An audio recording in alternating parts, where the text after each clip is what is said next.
எல்லோருக்கும் வணக்கம். பூதலிங்க சுவாமி கோயிலுக்கு போய் கொண்டிருக்கிறோம். இந்த கோயில் கன்னியாகுமரி மாவட்டத்தில் உள்ளது.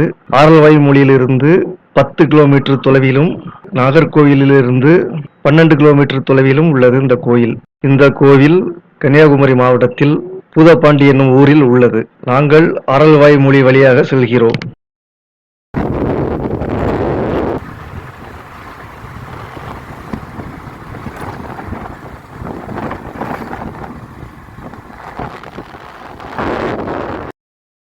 இந்த ரோடு திருப்பரப்பு நெடுமங்காடு வழியாக கேரளாவுக்கு செல்கிறது. போய் கொண்டிருக்கும் போது இயற்கையான மலைகளையும் வயல்களையும் பார்த்து கொண்டு இயற்கையை ரசித்து கொண்டு போகலாம். பூதப்பாண்டி என்னும் ஊர் மலையாற்றின் கரையில் அமைந்துள்ளது. ஆறுகளும் வயல்களும் நிறைந்து காணப்படும் ஊர் பூதப்பாண்டி. இயற்கை எழில் கொண்ட இந்த ஊர்ல எங்கு பார்த்தாலும் ஆறுகளும் வயல்களும் அதிகமாக காணப்படுகின்றன.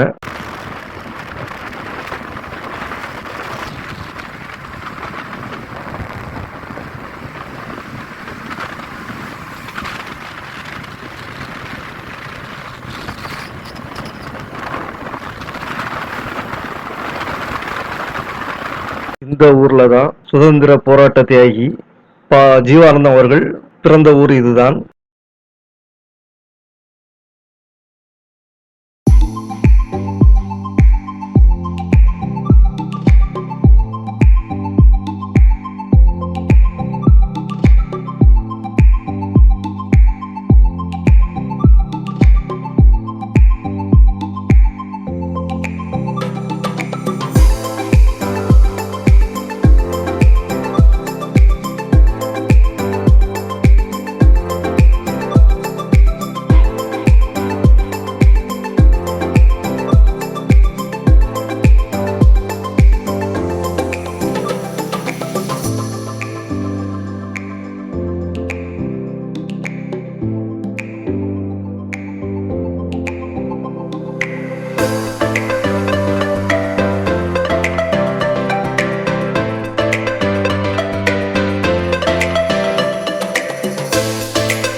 இதுதான் கோயிலுடைய முன் வாசல்.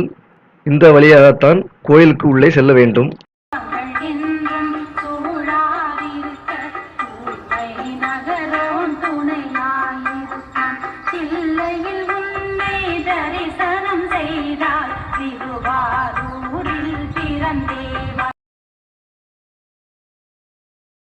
கோயிலுக்கு செல்வதற்கு முன்னாடி இந்த பாறையின் மீது ஏறி இயற்கையை ரசித்துவிட்டு கோயிலுக்கு செல்லலாம்.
இந்த இடத்துல நிறைய தமிழ் படம், மலையாள படம்லாம் இங்கு வந்து எடுத்திருக்காங்க.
கோவில் மூலவர் பூதலிங்க சுவாமி, மூலவருக்கு துணையாக சிவகாமி அம்மையார் உள்ளார்.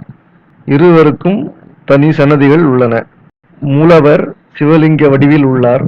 மூலவரின் லிங்கம் கருவறை தாய்ப்பாறையில் செதுக்கப்பட்டுள்ளது. பூதராய பாண்டிய பெருமாள் என்பவன் ஊர் சபை தேர்தல் நடந்தபோது பிராமணர்களை ஒதுக்கி வைத்தான். கோபம் கொண்ட பிராமணர்கள் யாகம் செய்து ஒரு பூதத்தை உருவாக்கி பூதராய பாண்டியனை கொண்டனர். அவனை புதைத்த இடத்தில் சிவன் கோயில் ஒன்றை கட்டினர்.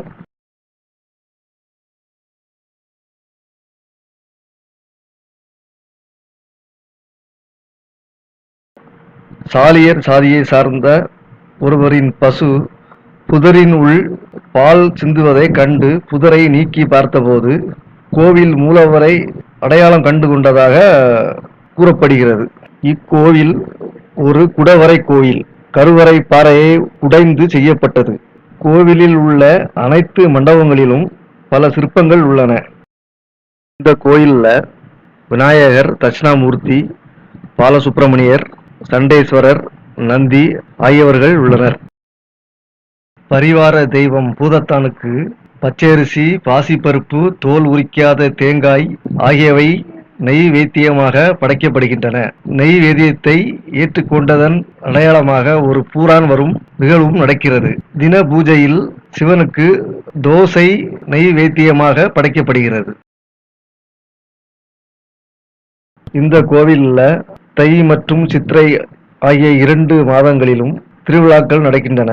தை மாதத்தில் தேர், ஐப்பசி மாதம் திருக்கல்யாணமும், நடைபெறுகின்றன. தேரோட்டமும் நடக்கிறது.